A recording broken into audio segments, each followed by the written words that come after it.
I like to think of each basketball season as the latest book in a long-running series featuring a returning cast of characters while introducing a couple new ones along the way.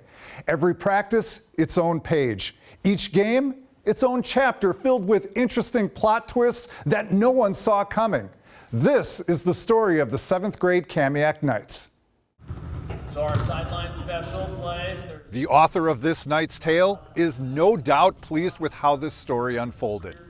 Head coach Kevin Rourke led his crew of 10 on a journey beginning in Bellevue, which culminated 300 miles east, with stops in Woodinville, Kirkland, and various points in Snohomish County along the way. Knights on 3! 1, 2, 3, Knights!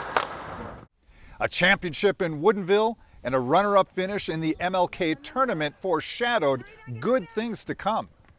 It would be a memorable story thanks to an extraordinary cast, remarkable character development, and an engaging plot.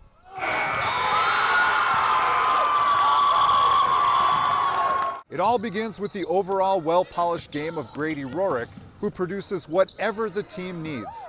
Whether it's to shoot, pass, drive, or rebound, there's no question Grady delivers all-out effort each time he steps on the court.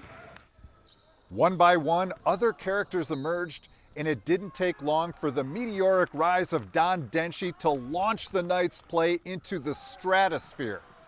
Actions speak louder than words, and this quiet warrior's actions were deafening. Don developed into a dominant force down low, one that defenses were powerless to stop. As the season unfolded, players took turns contributing to the cause, gradually settling into their roles. Point guard Reed Edwards is everything you want a point guard to be. Whether it's distributing, hitting from long distance, or taking it hard to the hoop, Reed provided a steadying presence one expects in a floor general. A solid shooter and ball handler, Caleb Cassay lives by the credo, "It is better to give than it is to receive." Caleb's assists helped elevate his teammates to new heights. If the offense needed a shot in the arm, Grady Cassette's hot hand often delivered a boost of adrenaline. The corner three is his spot, and when he gets going, look out. Throughout the course of the season, Dayon Septimo could be counted on as the spark to light the fuse, and the resulting boom, usually a three-pointer. No one enjoys doing the necessary dirty work like Alex Sharon. His ability to crash the boards for rebounds is second to none. He's fearless to play in the paint and is one of the glue guys holding the team together, along with Jabril Garcia. When called upon, Jabril pitched in for the greater good of the team. He's an improving player with untapped potential, proving once again a good attitude can go a long way.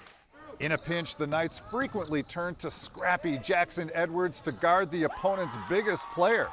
Jackson always held his own while delivering from beyond the arc. The improvement of Luke Dutchin mirrors that of the team itself, with steady improvement and confidence growing by the game.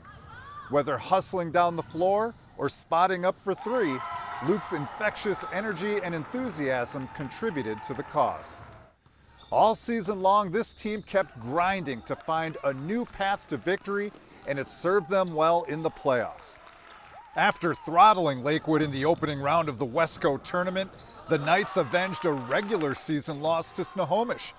Dayon hit huge pressure shots down the stretch, and Grady Rorick hit 4 clutch free throws in the closing seconds to bounce Snohomish out of the tournament.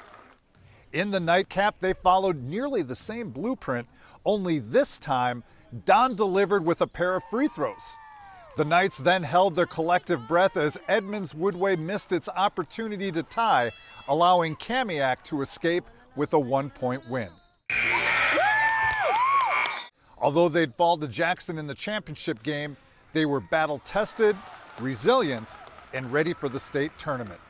Playing in a distant land, they were hardly alone. Their loyal fans made the trek to Spokane and cheered from beginning to end, which no doubt helped inspire a magical run. Following a narrow loss to Richmond, the Knights regrouped against Inglemore, playing perhaps their finest game of the season by summoning their best when they needed it the most. The fans in the stands, sensing both the tension and urgency, channeled their nervous energy by stomping their feet on the bleachers after every made basket, creating the illusion of an earthquake.